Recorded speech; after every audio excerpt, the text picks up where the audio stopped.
If she sees a squirrel and it's 5 doors down and across the street, she might bark, maybe, but probably not. If she sees a squirrel, same squirrel, 3 feet outside the window, you're done for, right? Proximity. If she watches a squirrel directly across the street and doesn't bark at the beginning, but after 40 seconds, she's definitely barking. That's intense, or duration, excuse me. And if she sees 5 squirrels, but she wasn't barking when the first one showed up, but by 5 she definitely is, that's our intensity, right? Okay. When we're dealing with, I don't know how to deal with you, honey. You are just precious.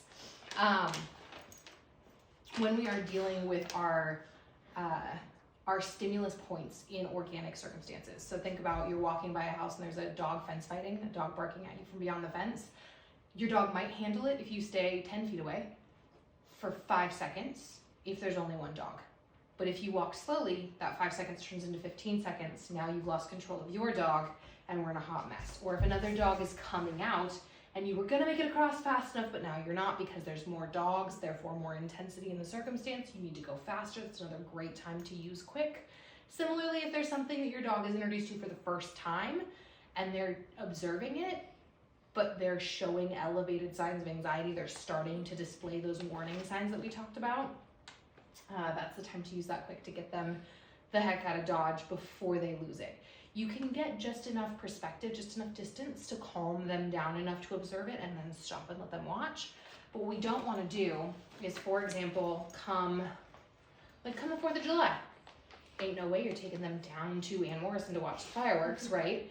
You might put a couple of really small fireworks in the front yard and put them off in the driveway while the dogs are inside and can kind of watch you guys interact with it and be safe and smell it afterwards. But we're not going to take them into the closest proximity, longest duration, highest intensity experience. Similarly, when we're working on our walking skills and our reactivity in public, we have to be able to control how long they're dealing with any stimulus. So that's why we really prioritize having that quick for safety purposes. I know. And then the slow, obvious use, we want our dogs to walk slower.